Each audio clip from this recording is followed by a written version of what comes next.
थोड़ी उदासी आ जाती है, लेकिन वो कुछ नहीं कहता। वो जानता है कि अभी शांत रहना ही सबसे सेफ है। उस रात नुहा अपने रूम में होता है, तभी वो देखता है कि उसकी सर्वेंट सोई चाहे जिसे कुछ नहीं लग रही। उसका चेहरा उतरा हुआ होता है और आंखों में बड़ी साफ दिखती है। नुहा उसकी वजह पूछता है। काफी देर बाद जोई सच बताती है। वो बताती है कि उसके गांव में अचानक से एक फ्लड आ गई थी। खेत बह गए, घर टूट गए और उसकी माँ वहाँ अकेले फंस गई थी। अब उसके पास ना काम बचा है और ना ही कोई सहारा। ये सुनकर नुहा का मन भारी हो जाता है। वो ज्यादा देर सोचता नहीं, वो तुरंत फैसला करता है कि जोई की माँ को अपने हाउस में काम दिया जाए ताकि वो सेफ रह सके। वो उसके रहने के लिए जगह और उसको पेमेंट देने का भी इंतजाम करता है। नुहा के लिए सब नॉर्मल बात होती है, लेकिन जोई के लिए ये नई जिंदगी की शुरू होती है। जोई की आंखों में आंसू बहने लगते हैं, उसके दिल में बहुत बड़ा बोझ उतर जाता है। नुहा बस इतना सोचता है कि जो लोग उसके साथ है उन्हें डर और मजबूरी में नहीं जीना चाहिए।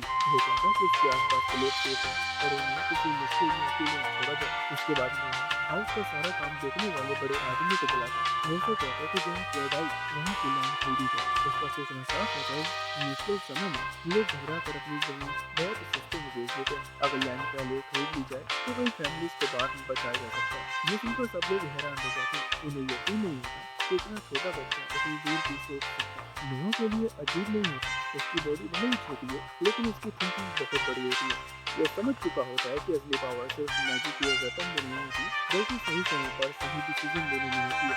अल्मीरिया में आने वाला टैक्स और एम्परर की तरफ से मिलने वाले गिफ्ट को मिलाकर सेकेंड प्रिंस नुहा के पास लगभग 5 लाख रियाल होते हैं। लेकिन पूरा हिसाब लगाने पर पता चलता कि अभी भी करीब 2 लाख रियाल कम है। नुहा चुपचाप बैठकर सब सोचता है। फिर वो एक बड़ा और मुश्किल फैसला लेता है। वो कहता है कि कैपिटल के साउथ में जो लैंड उनके नाम है उसे बेच देना चाहिए। ये लैंड बहुत स्पेशल होती है क्योंकि ये खुद एम्पर ने गिफ्ट दी थी। ऐसे लैंड को बेचना आसान नहीं होता और उसे गलत भी माना जा सकता है। ये सुनकर भी हाउस के मौजूद सब लोग घबरा जाते हैं। उन्हें डर लगता है कि अगर एम्पर को पता चला तो वो नाराज हो सकते हैं। जोई और डैनियल दोनों नुहा को रोकने की कोशिश करते हैं। वो कहते हैं कि कोई और रास्ता निकाला जा सकता है, लेकिन नुहा बिल्कुल काम रहता है। वो कहता है कि बड़े हाउस में जन्म लेने का मतलब सिर्फ आराम से जीवन नहीं होता, इसका मतलब ये भी होता है कि जब लोगों पर मुसीबत है तो सबसे पहले आगे बढ़कर हेल्प करनी चाहिए। अगर थोड़ी सी परेशानी से बहुत लोगों की जान बचाई जा सकती है तो ये रास्ता चुनने का तैयार है। ये सुनकर डैनियल का सर झुक जाता है। उसे समझ में आ जाता है कि नुहा उम्र में भले ही छोटा है लेकिन सोच में बहुत बड़ा है।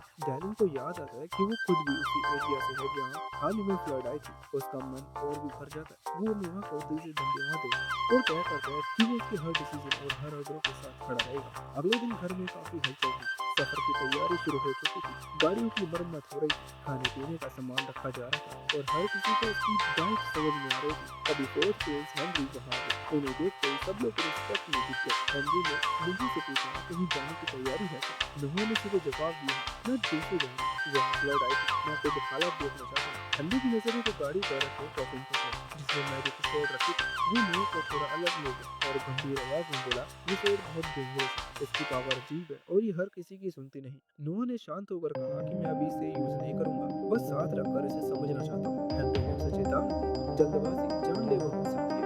नुहा ने सिर हिलाकर कहा क्यों ये बातें याद रखोगे? कुछ समय में कार बनी जो उसे पहुंच गई। वहां का नजारा बिल्कुल खाली था, चारों तरफ पानी के निशान थे, कई घर टूट चुके थे और पीछे बहुत लोगों की जिंदगी उजड़ सी गई थी। नुहा वहीं खड़ा सब देखता है। उसे तुरंत समझ में आ गया कि जब ऐसी बातें फिर कुछ होगा तो यहाँ से उठने की जरूरत नहीं हो सकती। डैनियल को प्रॉब्लम ना थी जो उसको पता थी यहाँ की असली कहानी सिर्फ फ्लड में नहीं बदल गई वापस आई थी। वो अपने घर के इस समय पर मौजूद था जो भी फ्लड आई और उसके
इसके बाद नोहा उसके पिता एम्पर ने बुलाया। नोहा उसे समझ गया था कि ये होने वाला है। एम्पर ने बताया कि उसे सब कुछ पता था। उसे ये भी मालूम था कि सोना मरने वाली थी, जैसा कि उसकी दादी थी, और उस बच्चे को कुआं में फेंक दिया गया था। नोहा ने मन में सोचा कि अब उसे जोर की बात है, लेकिन ऐसा कुछ हुआ नहीं। एम्पर ने नोहा को वापस लाया। उसने बताया कि नोहा की वजह से अर्थ की बात की जान नुकसान है। अगर वो इस इम्प्रेशन का गलत फायदा उठा ले तो दुनिया को खत्म कर देगा। एम्पर ने उस बच्चे से सच्चाई सुनी। उसने उसे ये जवाब दिया कि अगर कोई समझदार आदमी किसी की कोई गलती से मदद करता है, अगर उसमें लव भी शामिल है, तो उसे उसे रोकना चाहिए। वो भी सोच कर ही करना चाहिए। क्योंकि नोहा जो सच जानता था वो अपने बेटे की मदद करने के बदले सिर्फ अपने बेटे की खुशी चाहता था। इसलिए उसने हर कीमत पर बदले की। आगे की कहानी में नोहा अपने पिता को वापस लाता है और पृथ्वी के लोगों को बताता है कि अगर वो अपने सच्चे जीवन का साथ देते हैं तो हर बात ठीक हो जाएगी। और नोहा को ये सुनकर अपनी बेटी को और ज़्यादा करीब आता है। नोहा की प्यार और खुशी वहीं पूरी होती है जहाँ नोहा ने अपने बेटे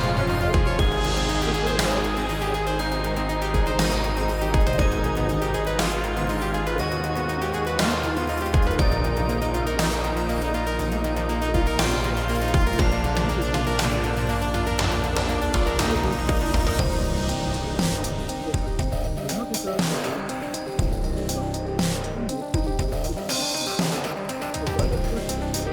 वो ज़्यादा खुश नहीं हुआ था, वो ज़्यादा दूर नहीं रहता था कि अपनी बेटी को भी जाने दे। जबकि नोहा नोहा का अंदाज़ था कि अपनी लड़की के साथ नोहा अपनी असली खुशी खुद ही अपना सकता है। वो बिल्कुल गलत नहीं था। वो सिर्फ अपनी इस मौत को बचा रहा था। लेकिन वो अपनी कहानी में जो हारा था उसकी वजह से अचानक अपनी आँखें बंद हो गई और वो उसको जब अपनी ही बेटी देखा तो समझ गया कि अपनी मौत को बचा लिया था। लेकिन उस सोचने का जो बात थी वो कभी-कभी भूल जाता है और वो अपने बेटे को कभी नहीं भूल पाता। ये कहानी एक ही अर्थात नहीं है, ये एक सफ़र है। ये आगे बढ़कर उन सभी लोगों की कहानियाँ है जो पता नहीं चलता कि वो दुनिया में किस तरह कैसे जीवन गुजार रहे हैं। हमारी ज़िंदगी में कई बार कोई नदी आती है, वो कई मील दूर से हमारे सामने आती है, हम नहीं समझ पाते कि वो कहाँ है। उसकी बीच में बहुत सारे लोग हैं जिन्हें वो नदी उस वक़्त नहीं दिखती, लेकिन कुछ लोगों को वो हर रात को देखती है, जब सब वीडियो बना रहे होते हैं, जब सब लोग गीत सुन रहे होते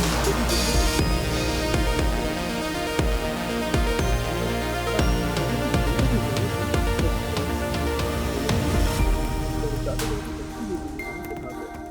नोआ को शायद समझा दिया कि अगर वो लोग दोबारा आए तो उन्हें सीधे उसके पास भेज दिया जाएगा। जो उन्हें एक कार्ड दिया, सिर्फ ऊपरे पूछा। तब जाकर नोआ को समझ आया कि वो सिर्फ आम लोगों ने गलती की मदद नहीं की। तो वहीं में भी सभी लोग हैरान थे कि वो कौन है, क्योंकि वो अभी तक जानते थे कि नोहा सोने की तरह है और उसे लगा करता था कि वो नहीं है। लेकिन उसने अपनी नोहा की ज़रूरतों को समझा था और उसने बताया कि वो उसके साथ पहले से था और अपनी कहानियों में भी था। ये सफ़र हमें सिखाता है कि उनके हर रिश्ते में हमारा हिस्सा होना चाहिए। हमारी कहानी हमारी यादें और हमारी ज़रूरतें हमें सिखाती हैं कि लोग आगे कैसे बढ़ते हैं। तो यही है, ये जो चीज़ को हमने इस सफ़र में सीखा वो सबसे बड़ा सबक है कि हमारी ज़िंदगी में हमें अपनी बातें कहनी चाहिए और शायद सबसे बेहतर बात ये होगी कि कभी भी किसी और की गलत नहीं सुननी चाहिए, बल्कि खुद की सुननी चाहिए। ये प्यार भरे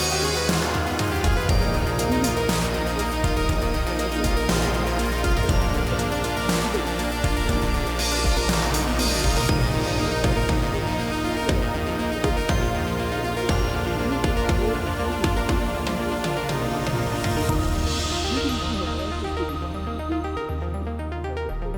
कि वो उस सफ़र को नहीं छोड़ना चाहता। जब अपनी उम्र लगेगा कि प्रिंस अब भी नाराज़ है तो वो दोबारा उसे परेशान करने की हिम्मत करेंगे। हेनरी ये सुनकर और भी इम्प्रेस हो गया। उसे लगा कि इतनी कम उम्र में नोहा इतनी आगे की सोच सकता है, ये बड़ी बात है।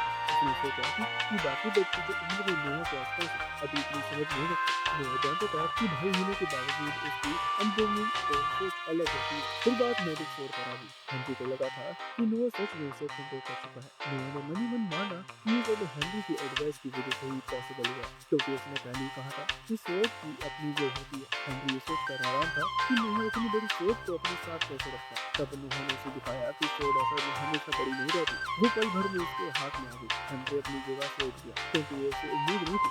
नोआ ने समझाया कि सोच पहले से उसकी स्लीव में छुपी हुई थी। फिर उसने स्लीवेटन को बहुत छोटा बना दिया। ये तरीका था जिससे वो उसे हमेशा अपने पास रखता था। नोआ ने बताया कि ये तरीका सोड ने खुद उसे सिखाया था। हेनरी को ये बात समझने में समय लगा क्योंकि सोड सैकड़ों सालों से नेशनल ट्रेजर की तरह रखी गई थी। उसी रात नोआ ने देखा कि वही गुंडे अपनी पैलेस के बाहर खड़े हैं। वो अपन बीत गया और अब उनका पेशेंस पूरी तरह खत्म हो गया था। जैसे नोआ बाहर आया, उनमें से एक आदमी बिल्कुल कंट्रोल खो गया और गुस्से में उसकी तरफ बढ़ गया। बाकी लोग उसे रोकने की कोशिश कर रहे थे लेकिन वो किसी की सुनने को तैयार नहीं था। नोआ ने कुछ नहीं कहा और उसने बस एक नजर उसकी तरफ देखी। लिविटन की बहुत हल्की सी पावर बाहर निकली और वो आदमी वही फ्रीज हो गया जैसे सेल ने उसका साथ छोड़ दिया।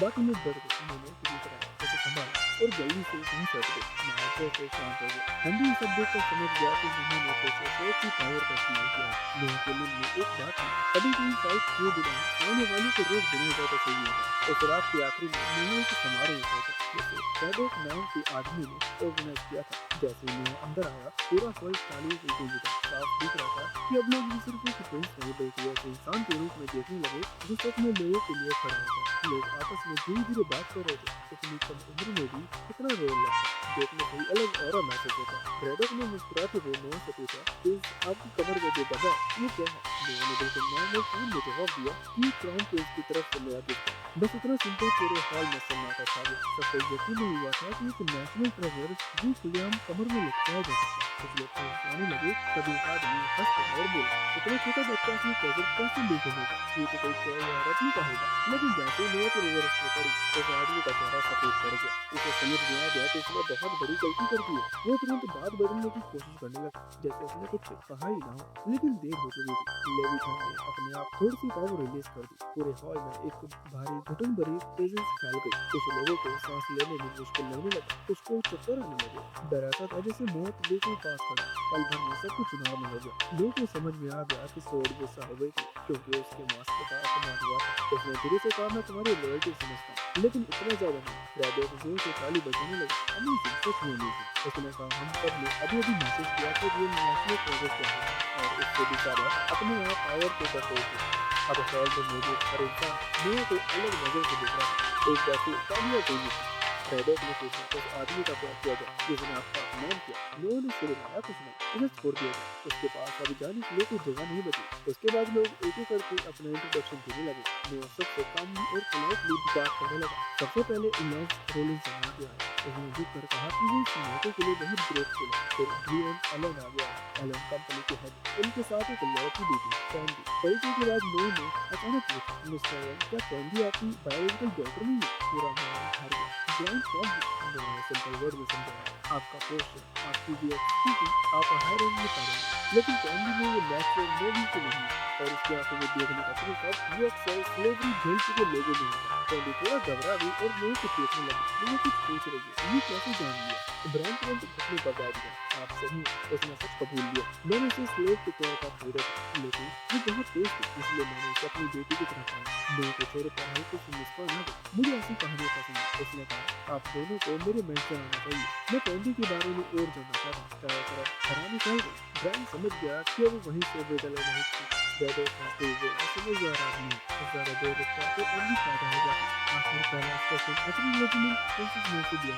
उन्होंने आखिर में कहा कि ये तो वजह थी जिससे मैं समझ गया था। जब मैंने शोर का इस्तेमाल किया, कैंडी अपने पिता के सामने आ गई। इतनी छोटी लड़की नॉर्मली खुद को बचाती लेकिन उसने प्रोटेक्ट किया। रेडिक ने सिर अपनी ऑब्जर्वेशन वाकई इंप्रेस है। उस रात के बाद वहाँ मौजूद हर इंसान जान गया था नोआ सिर्फ थर्टीन पॉइंट नहीं था, वो एक ऐसा रॉयल था जो पावर को डर के लिए नहीं बल्कि प्रोटेक्शन के लिए इस्तेमाल करता। अगले दिन नोआ बिना किसी खास वजह के शहर में टहलने निकल पड़ा। उसे बस यही बाहर घूमना अच्छा लगता था, लोगों को देखना, गलियों की हलचल महसूस करना। चलते चलते अचानक ऊपर से नीचे तक देखा और हल्की हंसी के साथ समझ गया कि नोआ आज दोबारा और बिना शोर शराबे के निकला। नोआ ने भी सीधी सीधे बता दिया कि वो बस मन बहलाने आया। ऑस्कर को ये बात थोड़ी अजीब लगी, पर मजेदार हुई क्योंकि आमतौर पर रॉयल फैमिली की बच्चे ऐसे अकेले नहीं घूमते। उस दिन अब ऑस्कर के पास कोई जरूरी काम नहीं था, इसलिए उसने नोआ के साथ चलने का सुझाव दिया। उसने कहा कि क्यों ना आज वो प्रेजेंट ढूंढने चला जाए। नोआ को ये आइडिया अच्छा लगा और वो तुरंत मान गया। दोनों साथ साथ चलते हुए कोबाल्ट स्टेट पहुंच गए। ये जगह पूरे